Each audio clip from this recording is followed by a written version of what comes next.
Now what? Well, it never fails. Never fails. Somebody will say, oh, I need to give you a check for such and such. No, you don't, and I don't want to receive it. No, no, no, no, no. But that's part of God's provision for us. Or there's been a time, another week, we weren't going to have gas money. We were going to be short. We were going to have to, I don't know what. We would come up with something. But God's like, no, you don't need to scrap, because I'm honoring you for seeking first my kingdom and for putting aside the things of this world that maybe you want to strive for. But I'm going to honor you because I see your obedience and the calling on your life. And so guess what? You're going to find $68 on your back porch.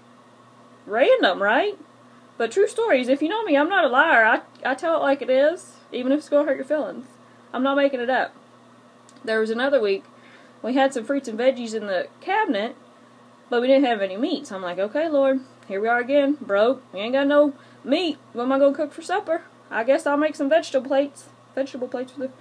So guess what? Josh walks in the door from work, and he's got a 5-pound log of meat that some guy at his work just said, hey, blah, blah, blah, here's some, he slaughtered something, I don't know what. But anyways, the moral of the story is Josh walked in the door with 5 pounds of meat that night. And I'm like, what? More provision of the Lord. It's just crazy. But you can't fully expect, you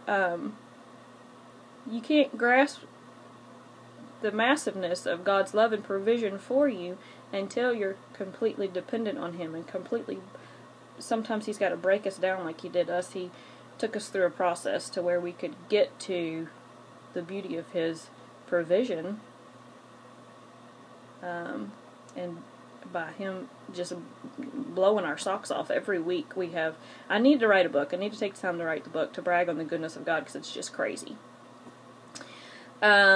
A real life example of dependence, and a beautiful picture, I think, of dependence is, for example, my grandma, we expect to pass any day now.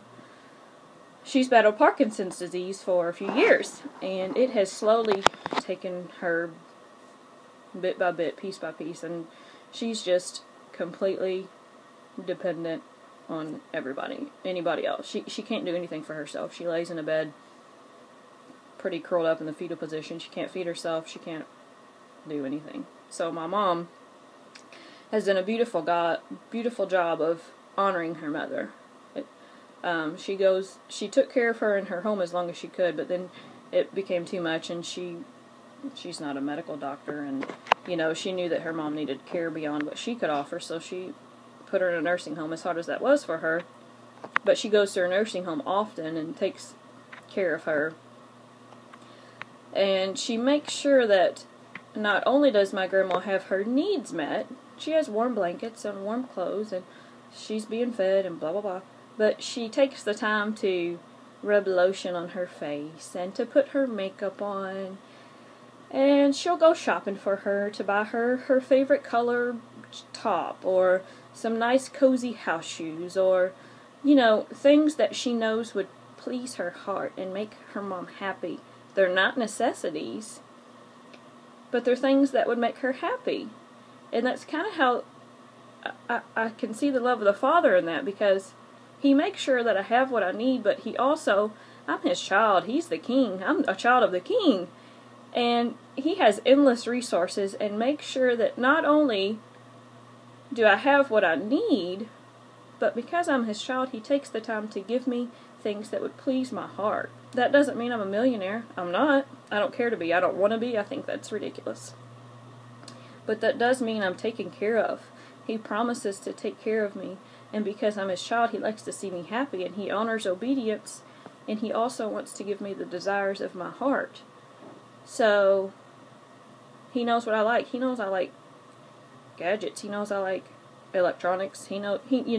That's kind of who I am. And so guess what? Some sweet lady, she might be watching this, she's given me 2 iPads. That's not a necessity by any means, but I have 2 iPads, which is totally cool, because my kids can use one to do schoolwork, and I can use one to make videos, and to, for ministry reasons and whatever, to keep up with my website for Clothe the Kid, an iPad is not a necessity, but it is a hidden desire in my heart. I don't walk around saying I want an iPad.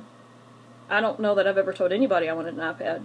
But God knew I wanted an iPad, and so He's like, because you're my child, and because you honor me, and you try, here's a free iPad. That's crazy. Who gives people iPads? This sweet lady does. That's just another example of God's crazy provision in our life. And so my encouragement for you is to be dependent on God. Don't be afraid to step out in faith. Hold Him to His Word. Get in the Word and read about the promises of God.